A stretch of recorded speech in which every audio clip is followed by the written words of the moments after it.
After she gave birth, her unfaithful husband flat out refused to sign the birth certificate. "That bastard is trash. He doesn't deserve my last name," he yelled, humiliating her in front of his entire affluent family. He turned pale and began to tremble, however, when the doctor spoke. "They say the worst kind of pain isn't physical. It's the kind that shatters you internally while everyone stares, judges, and applauds your downfall." And that was exactly what Zola lived through. Zola Akani was 26 years old.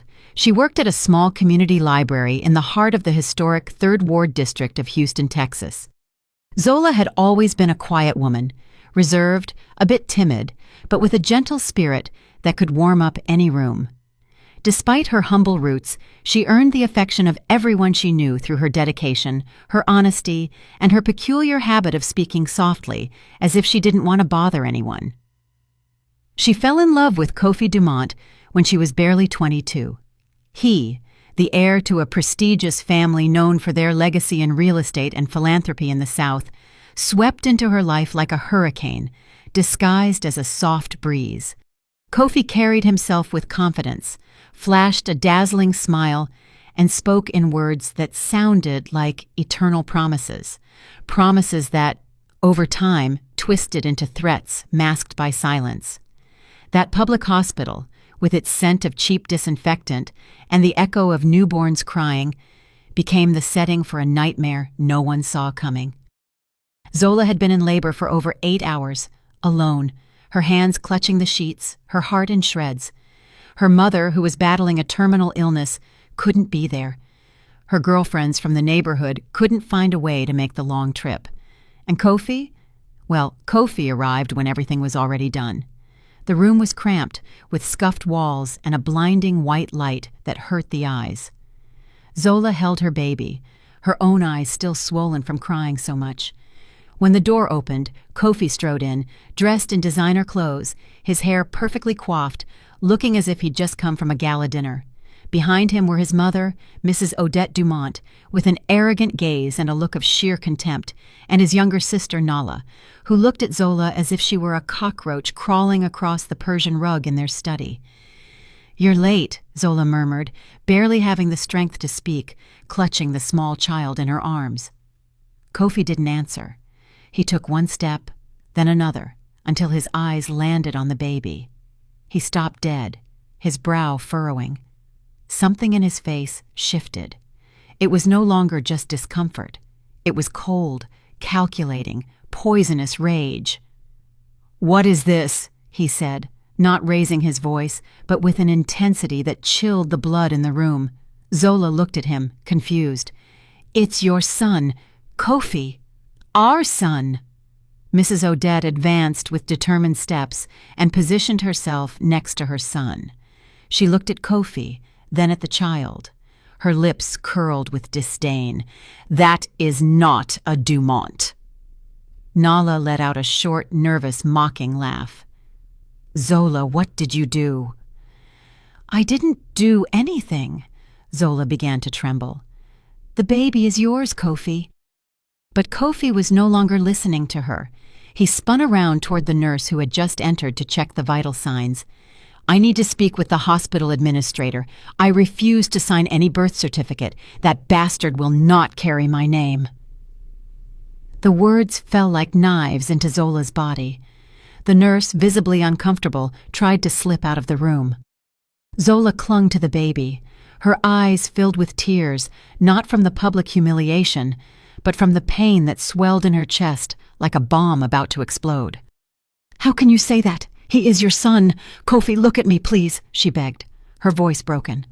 Kofi looked at her for the first time since he had entered, but not as a husband, as if she were a complete stranger. "Do you think I'm stupid? That child looks nothing like me. Do you think I'm going to bear the burden of a mistake that isn't even mine? He is not a mistake. He is your son. Don't raise your voice at me," he shouted, pointing his finger at her. "What you did is unforgivable. You have no idea what you've just caused." Mrs. Odette crossed her arms and approached Zola with a look full of contempt. "I always knew you were an opportunist, a poor girl looking to climb the ladder with a swollen belly. And look at you now. You don't even know who the father is." "Shut up!" Zola screamed, trembling with anger. "You have no idea what you're talking about. Don't you speak to my mother like that!" Kofi slammed his hand against the wall. "And you, Zola, what you did is not forgivable. You messed with my family." The baby began to cry, a loud wail, as if sensing the tension, as if knowing something was deeply wrong in that place. Zola cradled him, trying to soothe him while she was dissolving inside. The noise drew a doctor, who entered with a worried expression. It was Dr. Ahmadi, the attending physician for the delivery. Tall, with graying temples and tired eyes, he stopped when he saw the scene. "Is everything all right here?" "Of course not," Kofi snapped. "This woman is pinning a child on me that isn't mine. I want proof. I will not allow a false paternity to be attributed to me." The doctor looked at Zola, then at the child. He paused for a long time. He took a deep breath. "Mr. Dumont, I need to speak with you privately. I have nothing to discuss. I'm clear. That child isn't mine. I have no interest in hearing more." "Please," the doctor insisted. "It's important." Kofi ignored him, crossed his arms, and turned to his mother. "We're leaving. Let her deal with her own problem." Zola tried to sit up, but the post-labor pain made her fall back onto the bed. "Don't go, please! Listen to me! Kofi!" Mrs. Odette approached one last time. "I hope you have a good story to tell that child when he asks who his father was." And they left. Nala threw one last look at Zola, neither pity nor hatred, just emptiness. The doctor closed the door gently and walked toward the bed. Zola was shattered. The baby, still crying, clung to his mother's warmth. "Zola," the doctor said, lowering his voice, "you need to be strong. What I am about to tell you is not easy." She lifted her face, soaked with tears. "What is it?" The doctor paused. He looked at the baby, then back at her. The reason why Kofi sensed something strange makes sense. The baby has a genetic condition that is not compatible with his, but also not compatible with yours. Zola blinked, confused. "What are you saying?" "We need to run more tests, but Zola, the child's father appears to be someone close to Kofi, very close." Zola frowned. Her heart skipped a beat. "No, that can't be. I was not with anyone else. Never." The doctor stood up awkwardly and moved toward the door. "I will tell you with more certainty as soon as I have the lab results. For now, rest. You'll need it." He left the room. Zola was left alone in silence. The baby's cries softened. The pain in her belly was bearable, but what was in her soul was another kind of wound, one that had no name, no cure, and no end yet. She didn't know that hell was just beginning. She couldn't imagine that the truth she was about to discover was worse than any lie. Zola couldn't move. She felt as if the entire weight of the world had fallen onto her chest. The silence in the room was so thick you could cut it with a sigh. The doctor was gone. Kofi had abandoned her, and her son, little Keon, slept on her chest with the innocence of someone who hasn't yet known contempt. Hours passed like shadows dragging on in the early morning. Zola didn't close her eyes once. She stared at the ceiling, unable to comprehend what had just happened. She repeated over and over that it couldn't be true, that it was all a nightmare, that the pain would stop, but it wouldn't. The pain clung to her chest like a rusty knife, and the worst part wasn't the humiliation, it was the doubt. The doctor's words echoed in her mind like a cursed sound, an incompatible genetic condition. How could that be? She had never been unfaithful to Kofi. Not a single glance, not a single touch with another man. Never. And yet, there was her son being rejected by everyone, even by his own father or the man she thought was his father. At dawn, the nurse entered with a tired expression. She brought a tray with breakfast and a form. "Zola, honey, you need to sign this paperwork for discharge. Do you have someone who can come pick you up?" Zola shook her head. "No, I don't have anyone." The nurse sighed with that silent compassion that only those who have witnessed too many tragedies possess. You can stay a few more hours, but the hospital is short on beds. You'll have to leave when you can." Zola nodded, then looked at her son. "I don't have anywhere to take him." 2 days later, she returned to the small neighborhood where she had grown up. Dirt roads, corrugated iron roofs, the smell of dampness and simple soul food scents filling the air with nostalgia. The inherited house from her mother awaited her, in ruins, with broken windows and no running water. Zola entered with Keon in her arms and took a deep breath. It wasn't a mansion, but at least no one would judge her in here. She thought about crying, but she had no tears left. In the Dumont mansion, meanwhile, everything was tense. Kofi had called Dr. Amadi to demand an explanation. "What do you mean by incompatible? Explain yourself clearly," he demanded, pacing his office with a glass of bourbon in his hand and his eyes burning. The doctor on the phone remained calm. "Mr. Dumont, as I explained at the clinic, we detected an uncommon genetic condition. It matches a relative of yours, but not you." "Are you suggesting it was someone in my family?"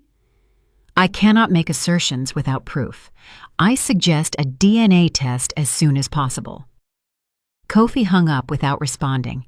He then looked out the window. His face tightened. He began to suspect. The chauffeur who always smiled too much, the gardener who once asked about Zola in a curious tone. Even his own younger brother, Ose, a 20-year-old who spent too much time at the house when he wasn't there. Mrs. Odette walked in at that moment, elegant, with that air of superiority she never shed, not even for sleep. "Well, I'm arranging a DNA test. I want to put an end to this. That woman, I always knew she wasn't trustworthy. It showed in her clothes, in the way she talked. That kind of woman only serves to ruin a good name." Kofi clenched his fists. "I want all the staff investigated. Everyone. I will not allow anyone to tarnish my name." Meanwhile, Zola was trying to survive. She had no formula for the baby, no diapers, and her savings account had been frozen. Kofi had cut her off from everything, even the health insurance. She went to the neighborhood corner store to ask for credit, but no one would help her. "Zola, I'm sorry, but you already owe me from last month, and with what people are saying about you, I'd rather not get involved in trouble," the store owner said, looking down. Zola left the business with her dignity in tatters, but just as she crossed the street corner, an older woman called her from the doorway of a house with rusty iron bars. "Hey, Zola, come here, girl. Come on in. You and your baby look like you haven't eaten." It was Mrs. Coretta, a lifelong neighbor, a widow, and mother of 7 grown children who no longer lived with her. She received Zola with a cup of hot tea, some hard bread, and a look of genuine affection that Zola hadn't received in a long time. "I don't know what you did, but whatever it is, that baby ain't to blame, and you need some help." Zola broke down in tears for the first time since leaving the hospital.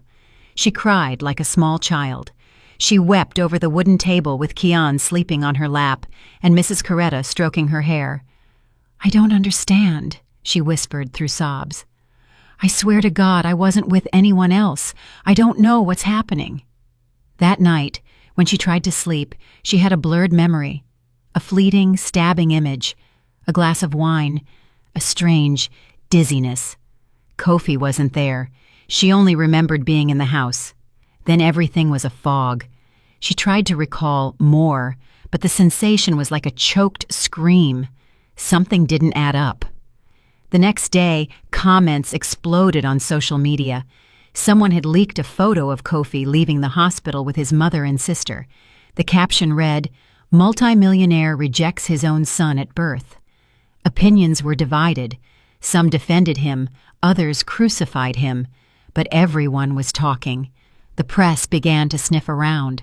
A young journalist, Savannah Jones, tracked Zola down. She knocked on Mrs. Coretta's door 2 days later. "Are you Zola Akani?" Zola hesitated, but nodded. "I want to tell your story, but only if you want me to. The country deserves to know the truth." Zola didn't answer. She looked at her son. The world was cruel, but perhaps telling her story was the only way to protect him. In the Dumont mansion, Kofi received the DNA test results. He was alone. He opened the envelope with trembling hands and read it. He stopped, read it again. Negative. The baby was not his.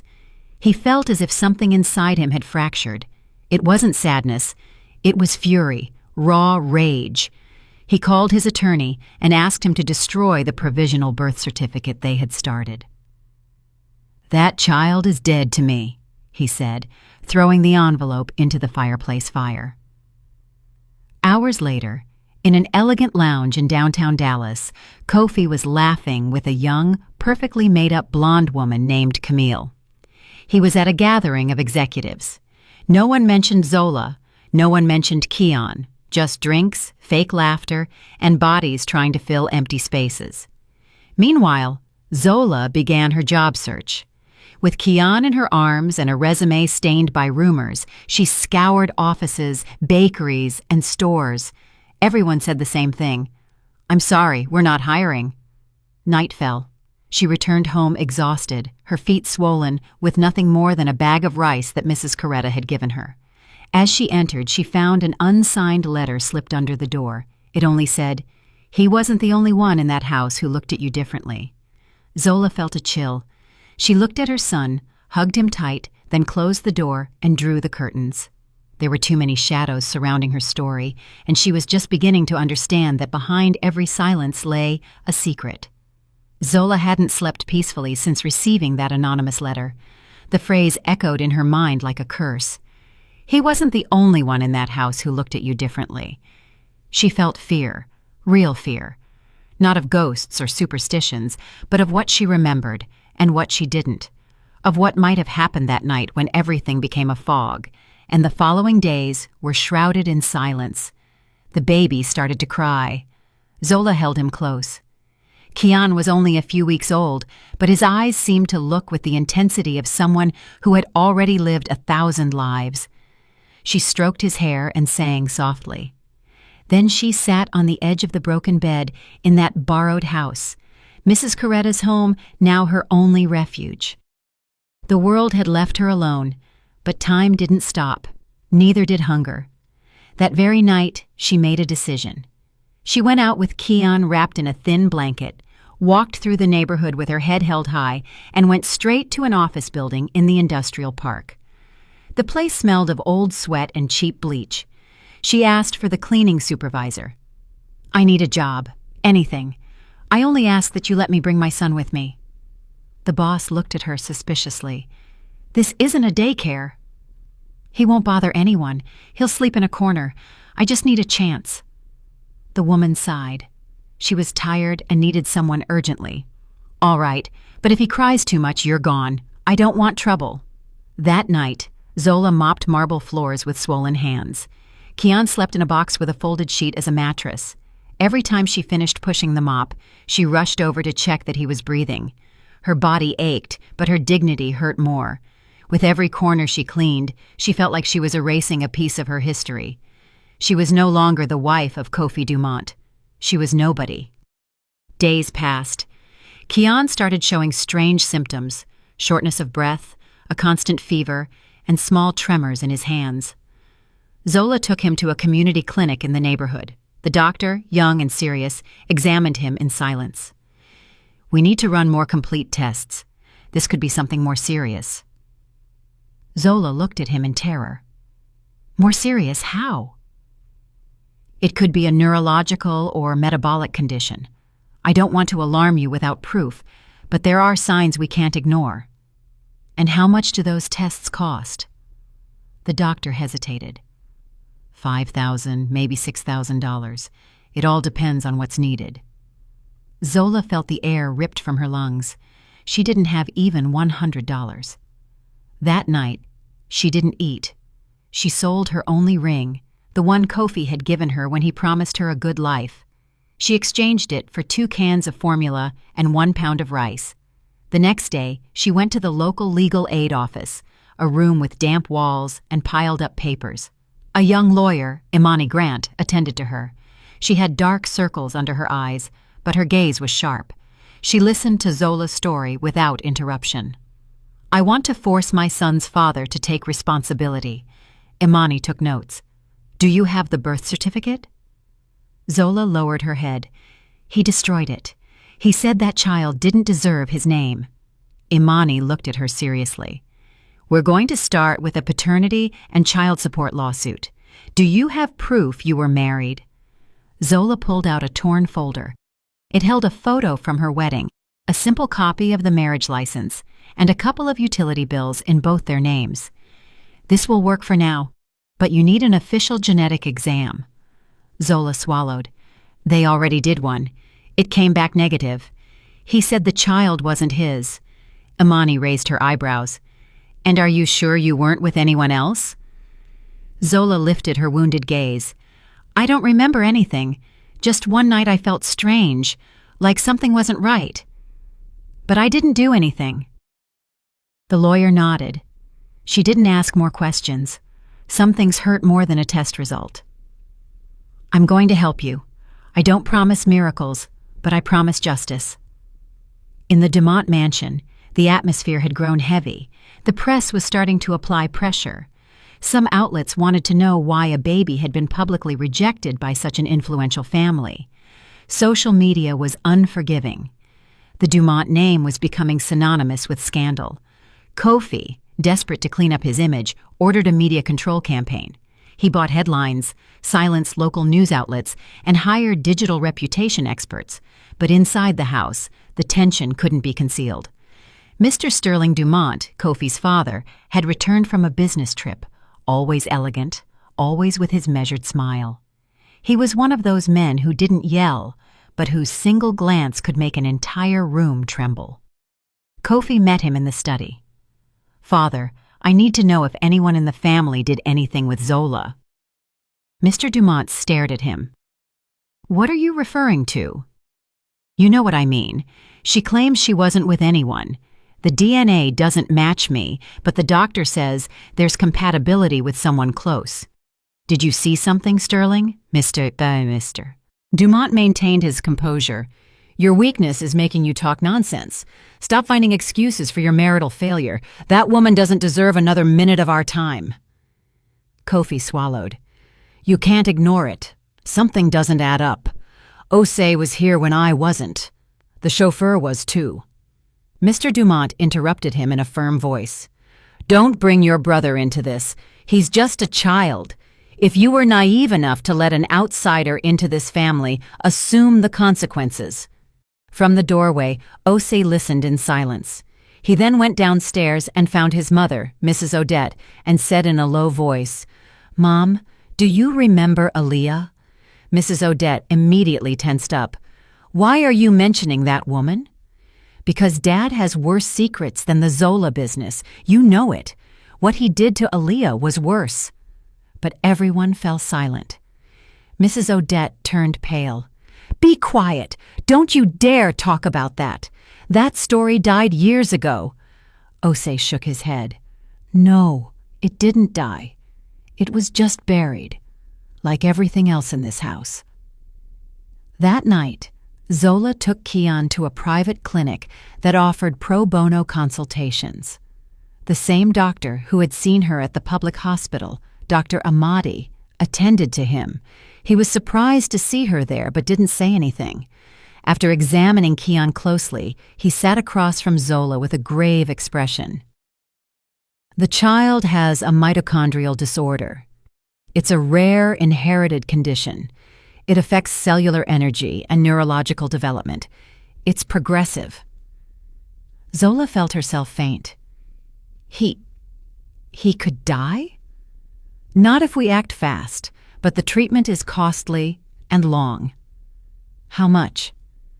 The doctor hesitated. More than $15,000. Just to start. Zola didn't respond. She just hugged her son. I don't have that money. There's another option. If we find a compatible relative, we could start an alternative therapy. Zola looked up. A compatible relative? We need to analyze the DNA of the possible fathers. If we find someone with a specific genetic match, we could work with that. Zola closed her eyes. She felt the world spin. She remembered everything, the rejection, the abandonment, the contempt. What if the only compatible person is in a family that hates me? The doctor looked at her with compassion. "Then you'll have to decide whether you face that hatred or let the silence consume everything." That night, in her small room, Zola watched Kian while he slept. Next to her was the envelope with the genetic results she had requested with Amani's help. She opened it with trembling hands, reading it word for word. The result was not the same as the one from the hospital. The new report said something more. There was a match, but not with Kofi, with another member of the Dumont family. Zola let the paper fall. The world went dark, and for the first time, she felt that her story was just the surface of a much deeper abyss. Because if what that paper said was true, then the real father of her son was not just someone close to Kofi. He was someone who had destroyed many lives before hers. Zola let the envelope fall to the floor without a sound, but the impact was as real as if the world had exploded inside that small room. The air became thick, unbreathable. The image of Mr. Sterling Dumont appeared in her mind like an old shadow. Elegant, with that refined smile that hid something dark, something she hadn't wanted to see. The genetic match left no doubt. It wasn't a supposition. It was data. Kian's true father lived behind the picture windows of a mansion she had once called home and carried the same last name. Zola pressed Kian against her chest, as if the warmth of her body could shield him from what was coming. She didn't cry. She didn't scream. She stayed still, feeling an emptiness she didn't know how to fill. For the first time, she wasn't just a victim of abandonment, but of the complicit silence of an entire family. And that silence, she understood now, was the cruelest enemy. That very night, she requested a meeting with Imani, the lawyer who was helping her. "I didn't want to believe it, but I can't keep quiet anymore," she said, placing the envelope with the results on the small office table. Imani read it in silence. She didn't blink. She didn't say anything for long seconds. "Sterling Dumont," she murmured at last. Zola nodded, her gaze vacant. "What are you going to do?" Imani asked. Zola didn't answer immediately, then lifted her head. "I'm going to see Mrs. Odette. She knows. She always knew." The next day, she showed up at the mansion unannounced. The gate attendant hesitated, but seeing her firm face, carrying her son, he let her pass. She walked across the immaculate lawn, through the hallways she once traversed with dreams, until she reached the main living room. Mrs. Odette was sitting, having tea with her sister. Seeing Zola, she twisted her lips. "The nerve of you to show up here after all the damage you caused this family." Zola was unfazed. "I need to speak with you, alone." Mrs. Odette's sister stood up without saying a word. The tension filled the air. The matriarch slowly set her teacup down on the saucer. "You have 5 minutes. I'm not here about your son. I'm here about yours, the other one." Mrs. Odette blinked. The silence turned icy. "I know that the true father of my son is Sterling. I have confirmation, and you knew it." "What are you implying?" she tried to say, but Zola interrupted her. "I'm not implying, I'm stating it, and you are going to help me because this isn't just about me." Mrs. Odette stood up. Her hands trembled, barely perceptibly. "You don't know what you're saying. You have no idea what it means to accuse a man like my husband." Zola didn't back down. "And Aaliyah didn't know what she was doing when she screamed either, or was she also silenced with money?" Mrs. Odette's eyes flew open. That name, that memory that had been locked away like a corpse in the depths of her mind. "How do you know that name?" "Osi mentioned it. And there's a pattern. Your husband is not new to this, and your silence makes you complicit." Mrs. Odette took a step back, staggering. Then she sank into the armchair, as if the weight of years of secrets had crushed her. Aaliyah was a young girl who worked here. One day she disappeared. They said she left without warning, but I knew it wasn't true. I saw her cry. I saw her bruises. I saw how she avoided Sterling. I knew, but I was afraid. Sterling warned me that if I spoke, he would destroy everything. My children, me. And I believed him because he always follows through on his threats. And that's why you allowed him to repeat the same thing with me? Mrs. Odette bowed her head. Silence was her answer. That night, Zola and Imani investigated Aaliyah. There were no recent records, only a police report for voluntary disappearance, closed months later due to lack of evidence. Imani connected to a medical database. It took hours until they found something. A patient named Aaliyah Dominguez. Diagnosis: unspecified psychosis. Hospitalized in a private clinic outside the city. A psychiatric clinic, Zola said in disbelief.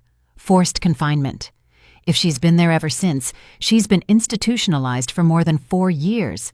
This is no accident. They decided to go the next day. Imani made the arrangements. She used her lawyer title to gain access, though only for a superficial visit. They couldn't reveal the real reasons yet. Zola waited in the car. From the window, she watched nurses, doctors, and patients walking in circles. The place had high gates and cameras on every corner. It wasn't a hospital. It was a white prison. Imani returned after an hour, her eyes cloudy. She doesn't speak. She doesn't move. She's sedated all the time. She has marks on her arms, as if she tried to... She couldn't finish the sentence. Zola lowered her head. The air became heavy. She's alive, but she's no longer free, just like me. That same week, a journalist who had been following the case for some time published a filtered audio clip. It was an old recording, undated, without context.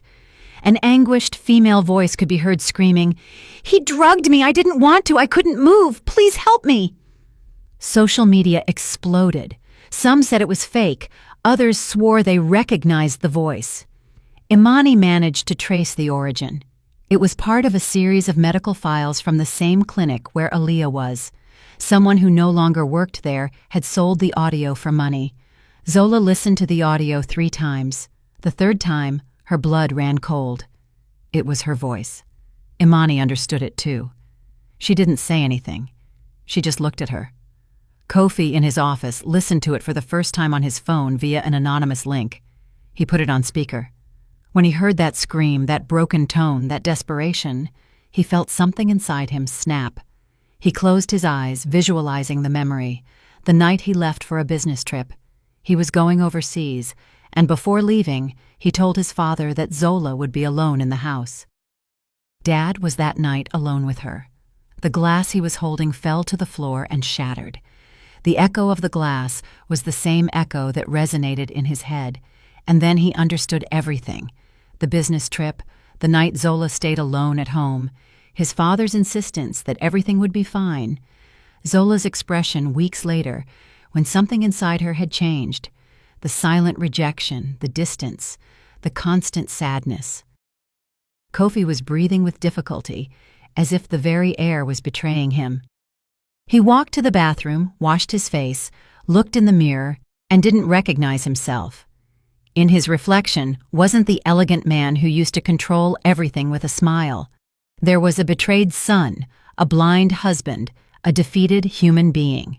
He took his keys, went downstairs, and walked through the marble hallways without greeting anyone. His mother called him from the living room, but he didn't answer.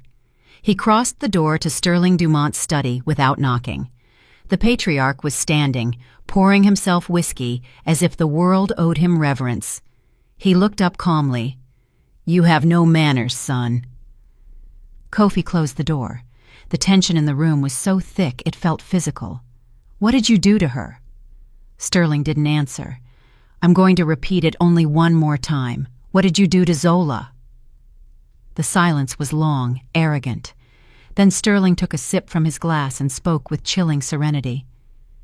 "Everything I've given you, I did to tame you. You were always weak, Kofi. You weren't born to lead this family. You lacked character. You had too many emotions." Kofi took a trembling step toward him. "You drugged her. You touched her when she couldn't defend herself. Is that what you did?" "Don't raise your voice! Answer me!" Sterling looked at him without flinching. "She was just another pawn. I wanted to show you that you can't trust anyone, not women and not your judgment. And I succeeded, because you failed, as always." Kofi staggered backward as if he'd been punched in the chest. He felt sick. Repulsion. His own father had destroyed the woman he loved just to humiliate him. "You're sick. I'm in control. What's the difference? You're not in control of anything, because I'm going to sink you with everything you are, with everything you represent."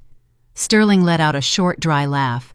"And you think people are going to believe you, a spoiled boy, over me? Do you know how many judges owe me favors? How many media outlets depend on my money?" Kofi clenched his fists. "Well, they are going to find out everything, because I will speak." He left. He didn't look back, didn't listen to the threats. He slammed the door and rushed out as if the mansion had turned into a fiery cage. When he arrived in the neighborhood where Zola lived, he didn't know whether to knock or simply kneel. Mrs. Coretta opened the door with suspicion. "What are you doing here?"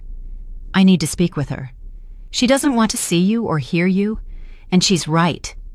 Kofi swallowed. His voice cracked. "Please." Mrs. Coretta hesitated, then stepped aside. Zola was in the room, feeding Kian. Seeing him, she stood up with the child in her arms. Her eyes filled with contained fury. "What are you doing here?" Kofi took a step, then stopped. He looked different. Defeated. "I came to ask for your forgiveness." "Your forgiveness is useless to me, Kofi. I know everything now. I heard the audio. I spoke with him. He confessed. What he did to you, what he did to me." He couldn't continue. His voice completely broke. Zola knew, without him needing to say more, but she couldn't allow herself to feel compassion. Not yet. "And now you come here to redeem yourself?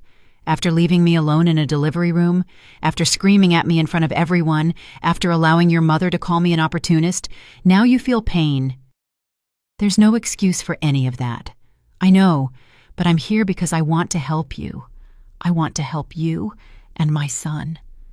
Zola trembled. "He is not your son."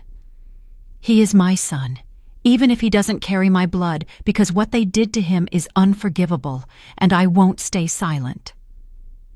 Zola collapsed onto the bed with the child in her arms. Cries poured out of her like a torrent, deep, tired, almost powerless. Kofi tried to approach, but she raised her hand. "Don't come near me. I need time." Kofi nodded. He left without saying more. Imani, the lawyer, was preparing the complaint. She knew she was challenging someone powerful, but she didn't care. The file was thick. It included medical exams, genetic tests, the recordings, Aaliyah's history, and indirect testimonies.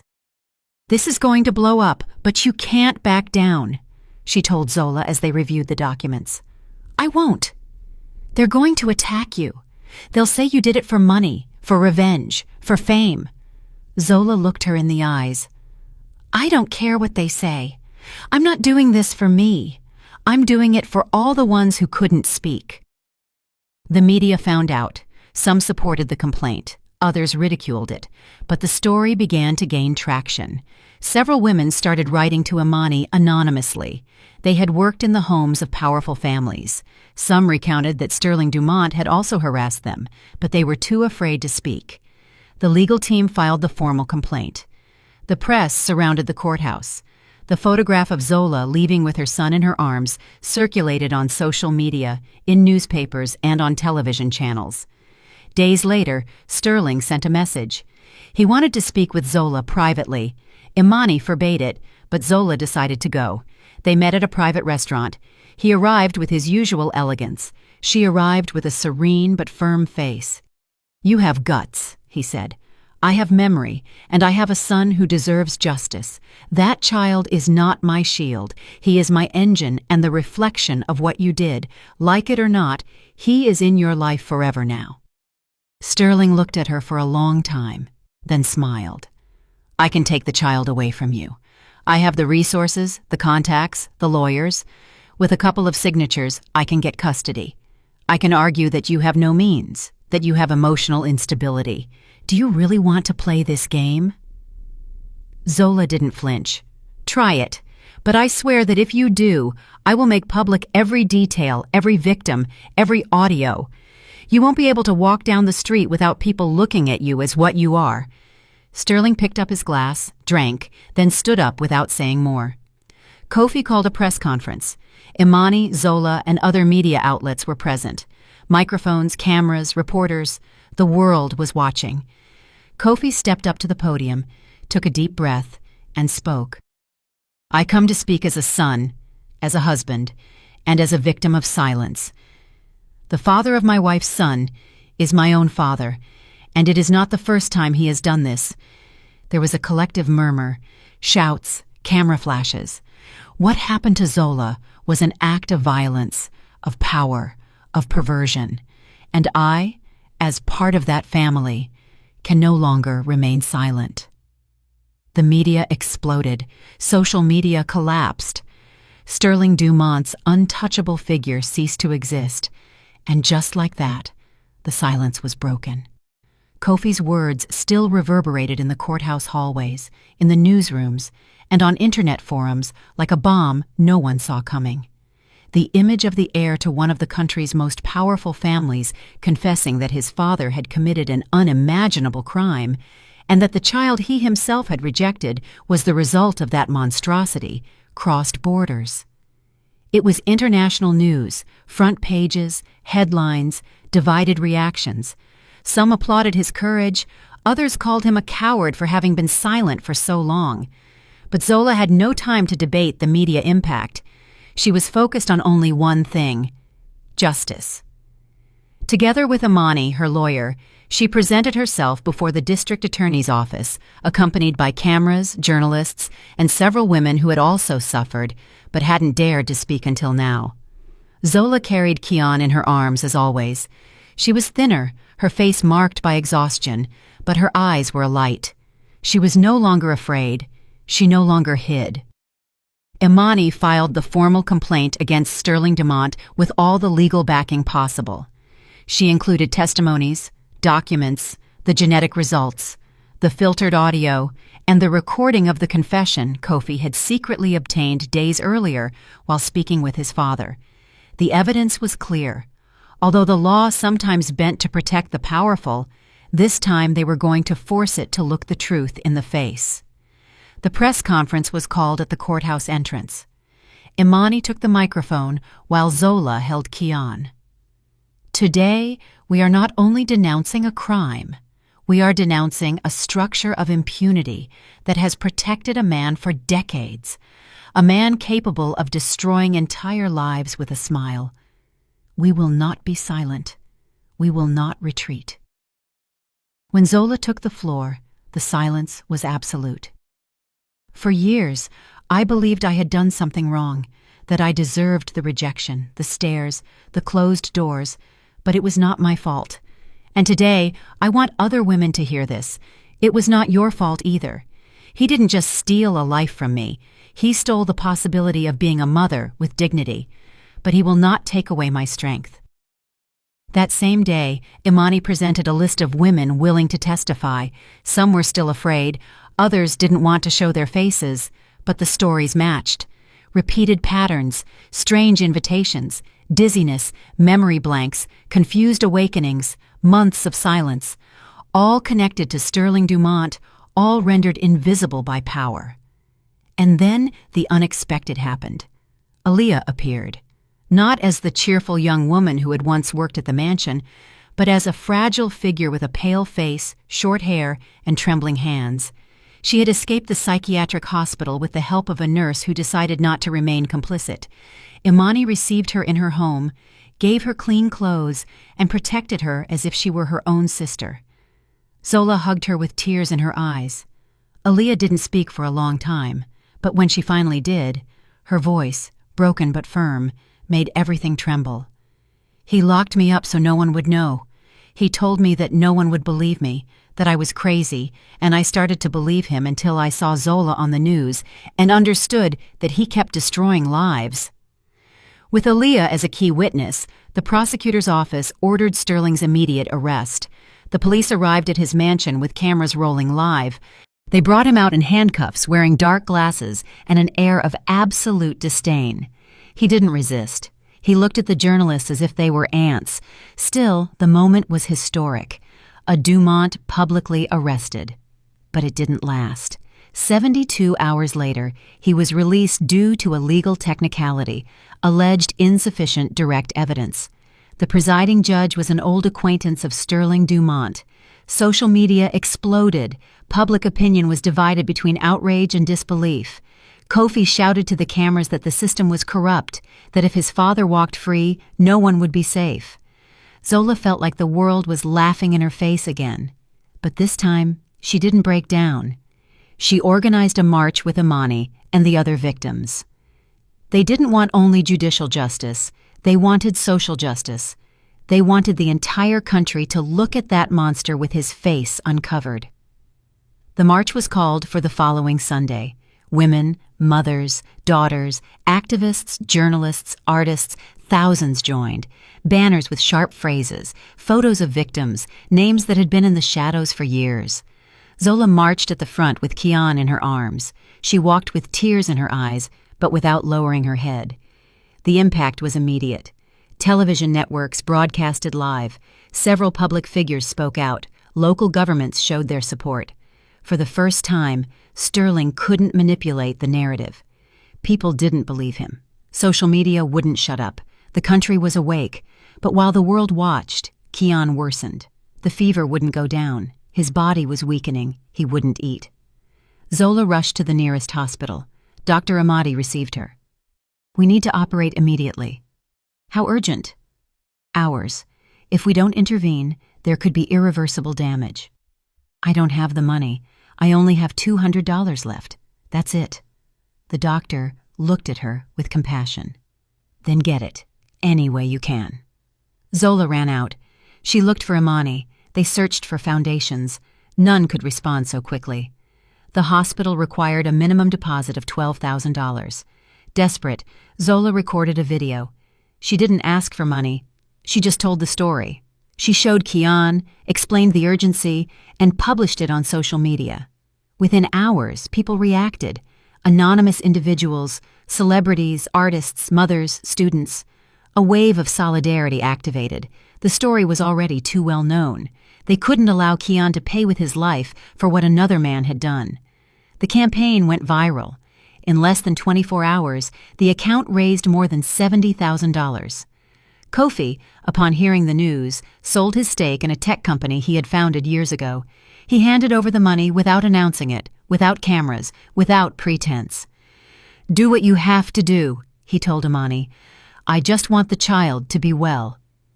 Zola, upon finding out, didn't say anything. She remained silent, but there was something new in her eyes. Not trust, not love, gratitude. The operation was a success. Kian responded well. Doctors reported that with continuous treatment, he could lead a stable life. It wouldn't be easy, but there was hope. That night, Zola fell asleep in the hospital chair with Kian's hand in hers. She dreamed of a quiet house, of laughter, of a simple life. For the first time, she dreamed without fear. But the monster hadn't disappeared. Sterling, since his release, had been pulling strings. He knew his time was running out, that the pressure was increasing, that the system no longer had his back as before.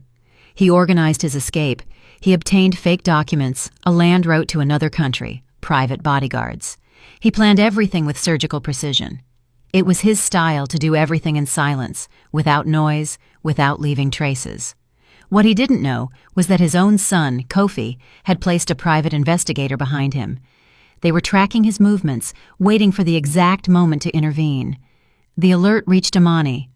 Imani called Zola. Zola called the police. The plan was simple. Sterling would leave the country that night. He would fly abroad using a false identity. The airport was the key point. They had to act there, 1 hour before boarding.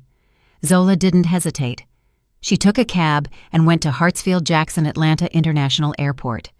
She didn't notify the press. She didn't seek a spectacle. Only justice.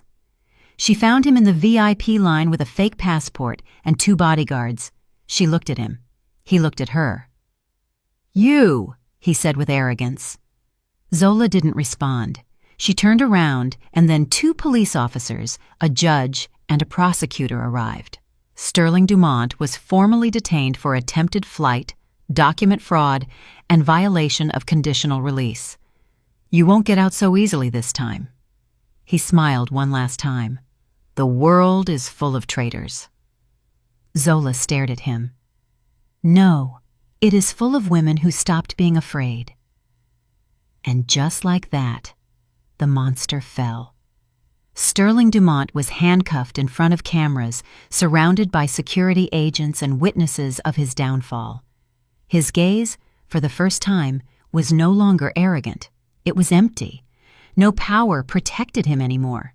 His world, built on fear, manipulation, and silence, collapsed with the force of a truth he couldn't crush. The entire country watched, some with disbelief, others with relief, many with fury. It was the end of an era where the powerful could trample others without consequences. Justice was finally walking without being sold. The trial was long, public, and televised. Dozens of witnesses, experts, doctors, psychologists, journalists, women.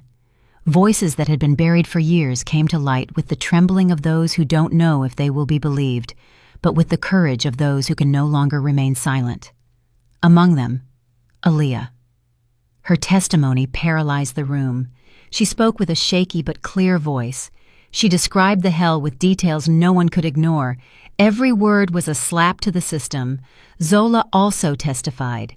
She held Kian in her arms as she spoke. She didn't dramatize. She didn't cry. She spoke as a mother who was no longer afraid. She told everything from the day she woke up confused to the moment she heard the audio where her own voice was begging for help. She recounted how the Dumont family accused her, abandoned her, and humiliated her. She looked at every judge, every lawyer. She didn't ask for compassion. She demanded justice. The verdict came after weeks of deliberation. Sterling Dumont was declared guilty of multiple felonies, including aggravated assault, coercion, evidence tampering, fraud, and attempted flight. The sentence was clear: life imprisonment without possibility of parole. The country celebrated. Some voices still doubted, influenced by decades of media power, but the majority understood that something had changed, that it was no longer possible to remain silent when a single victim decided to speak. Candles were lit in public squares, scarves were hung on balconies. Zola wasn't the only one who won. Everyone won. Kian, meanwhile, was recovering. The operation had been successful. His small body responded well to treatment. The doctors were optimistic. Kofi visited him every day. He didn't talk much. Sometimes he just sat beside him, took his small hand, and watched him sleep. It was his way of asking for forgiveness, not with words, but with presence. Zola noticed it. She also noticed that he was no longer the same. The arrogant, distant, controlling Kofi of the mansion had disappeared. What remained was a man who was broken but willing to rebuild himself from the ruins. One morning, when Kian was about to be discharged, Kofi asked to speak with her alone. They sat on a bench facing the hospital garden. The air smelled of wet earth and forgotten flowers. "I know I can never erase what I did to you," he said, looking down. "You can't," Zola replied firmly, "but I want you to know that I'm not leaving, not as a couple. I'm not here to get that back, but as someone who understands the damage he caused and is willing to live with the weight of that damage for the rest of his life." Zola watched him for a long time, then sighed. "Sometimes forgiving is letting go, and I don't want to carry you anymore, not out of hatred, but because I want to walk lightly." He nodded. He didn't insist. And she hugged him briefly, like someone saying goodbye to something that was important but no longer belongs. With Kian's health stabilized and Sterling's sentence final, Zola decided it was time to do something more. She couldn't allow her story to become just another case that time erases. She had to tell it, not for herself, but for those who couldn't. She began writing, at first on loose sheets of paper. Then Imani gave her a hardcover notebook. Fill it with what broke you, and also with what saved you. Zola titled the manuscript with the name that had accompanied her since the first time she felt something was wrong: The Son of Silence. The book was published 6 months later. It was edited by a small, independent, Black-owned press. At first, they didn't expect much impact, but on the day of its launch, Zola's name trended everywhere. The book sold out in a few hours. Reviews called it brave, necessary, heartbreaking. It wasn't a story written to move people. It was a warning, a testimony, an act of remembrance. With the royalties, Zola founded an organization for women victims of abuse and power violence. She called it the Keon Foundation, not just for the child, but for what he represented, a life born from horror that became a symbol of hope. It offered free legal aid, emotional recovery workshops, temporary shelter, and medical guidance. Women arrived from everywhere, fearful, wounded, but with the certainty that they were no longer alone. Aaliyah was one of the first volunteers. Imani became her legal ally. Mrs. Coretta became a kind of honorary godmother. Kofi collaborated silently, organizing donations, using his contacts without seeking the spotlight. Zola became a public figure despite not wanting to. She was invited to conferences, universities, and television shows, but she only accepted when she knew she could speak with sincerity, without makeup, without prefabricated speeches. Her story wasn't a product. It was an open wound that she had decided not to hide anymore. Years passed. Kian grew up surrounded by love. He didn't ask much at first. He was a curious, happy child with a contagious laugh and a precocious intelligence. He knew his story was special, that his mother was strong, and that somehow his existence had changed the lives of many people. When he turned 6, Zola wrote him a letter. "My dearest son, you were born in silence, but your voice has woken the world. I didn't raise you to be brave, because you already are. I raised you to be free, to understand that your origin doesn't define you. What defines you is the love you gave and received, and you, Kian, have been my greatest lesson in love." The last scene took place on a warm March afternoon. The sky was a clean, almost unreal blue. Zola walked along a path surrounded by trees with Kian in her arms. He was no longer a baby, but he liked to hug her like when he was small. She lifted him, propped him on her hip, and looked at the sky. She didn't say anything for several seconds. Kian stroked her face. "Are you okay, Mom?" She smiled, not with sadness, but with peace. "The pain broke me, but you rebuilt me." And they kept walking. Did you like the story? And which city are you listening from? Let's meet in the comments. If you liked the story, you can support me by sending a super thanks so I can keep bringing more stories like this. Thank you so much for your sweet support. I'm looking forward to your comments on the story.